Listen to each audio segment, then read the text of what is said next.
Good morning, campers. So today I want to talk to you about why is it so important and why I talk about this so much to really know what kind of a soul tie you are at. So person you're connecting to, person on your mind, whether that's your soulmate, whether that's your twin soul, or whether that's your karmic. Now, before we kind of start, why is it so important?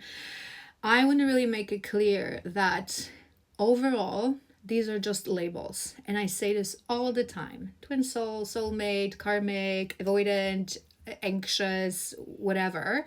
They're just labels, right?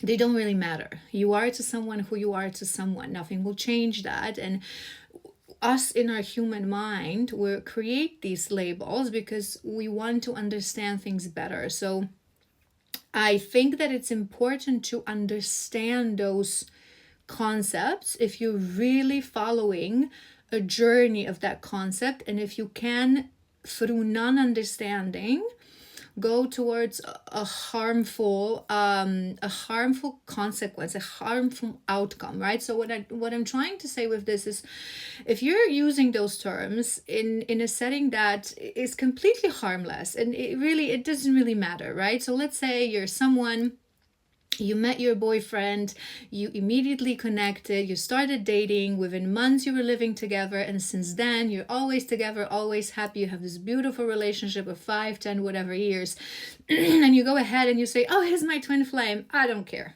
I couldn't care less. I'm not going to correct you. I'm not going to say to you otherwise, because I believe we should have freedom of believe whatever we want to believe. If I one day want to get up and say I'm a mermaid, I don't want anyone to tell me otherwise. It's my right to know who I am, right? So I'm not going to even get into that topic with you. However, if you are in a situation when believing that you are in a certain type of connection, whether you're actually not, can be harmful, this is where I truly believe it's so important to understand these, to listen from a place of heart and intuition, not from a place of ego, and accept what relationship you're at. None of these soul ties is superior or inferior. Loving someone, whether they're your soulmate or karmic, it's not less or more, right? Love is love. How we experience it as humans in our flesh and blood body vessel, love is love. And I always say this. But if you're stuck in a belief that you're connected to someone and you think it's different, it can be very harmful. So I'm going to give you an example.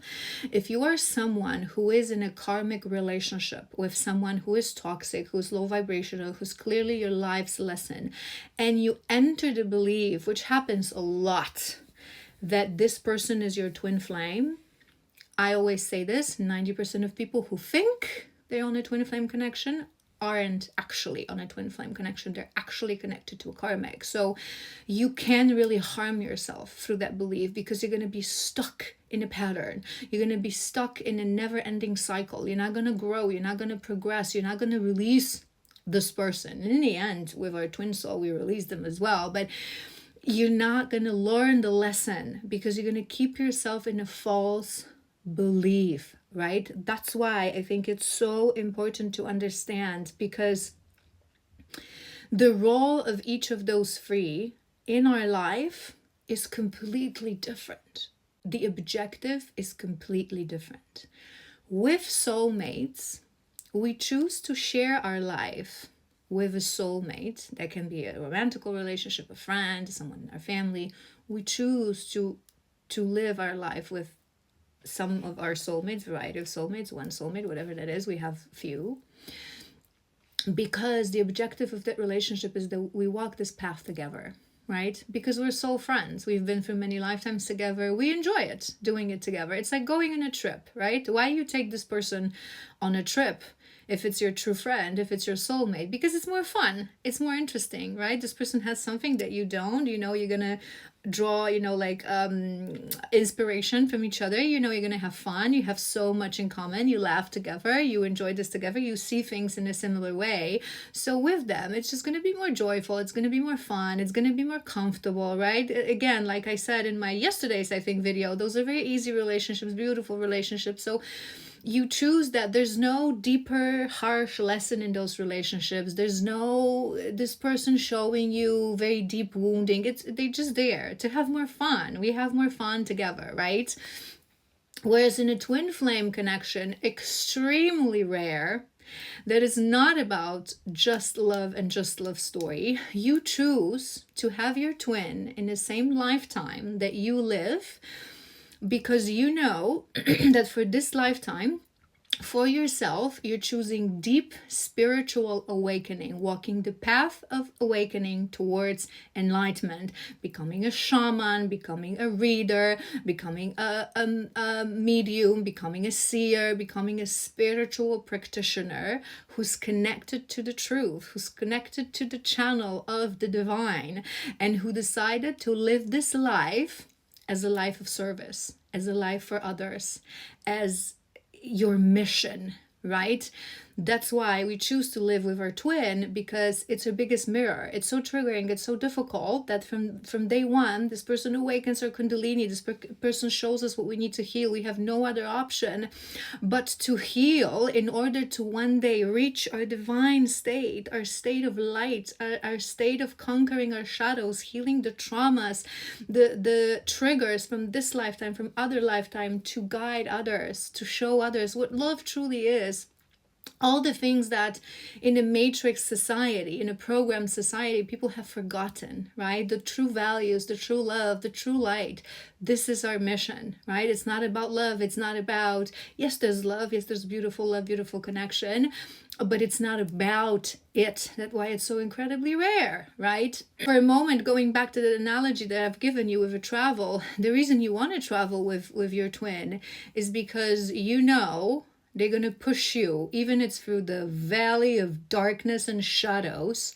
They're going to turn that wheel for you to push you in there, because they know that this is the path towards your highest, most aligned timeline, right? Even then, they're going to piss you off sitting on the next chair. Even that they're going to trigger you. You know that they're there for you to really understand who you are in your darkest and in your light, and get where you need to be to fulfill your mission, right? And then with karmics, the reason you take them on a journey with you is because they're going to show you things that you're not seeing, that you're not wanting to see, right? So they're going to laugh at you because you're not looking at GPS and you're supposed to. They're going to tell you that, oh my God, you got ourselves lost again, right? Karmic relationships are here for us to understand the lessons that we need to learn. So as a soul, you always have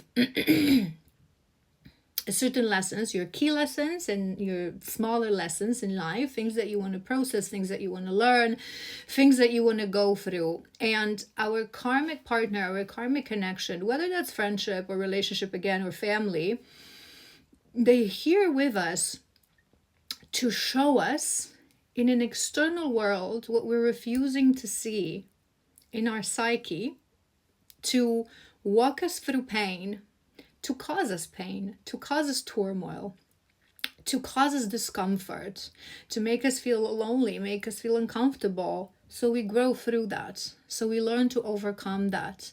And the reason it's called karmic, because usually, yes, you also live a variety of lifetimes with this person, because it costs us a great deal to release karma. And I always say this, and I've done a video about this, the moment you release this body and the moment you die, if you have resentment towards someone, oh, you've abandoned me, I hate you, you're a bad person, I'm so glad this person is not in my life, you're building karma. So in next lifetime, they will have to pay this to you. And that's why karmics usually just do the same roller coaster over and over until someone rises into the occasion and says, you know what, I forgive you. It was meant to happen, it had to happen. You were my karmic connection, and I send you love and light, and you really release that, right? So there's no greater purpose, and it's just to help you to complete those lessons. It's help you to get where you're supposed to go on this journey, to show you some directions through triggering you, through causing you pain. So I hope this was helpful. If you have any questions, as always, let me know, leave them in the comments. I'm happy to respond, but really make sure that you know what soul tie you're at, because it will help you to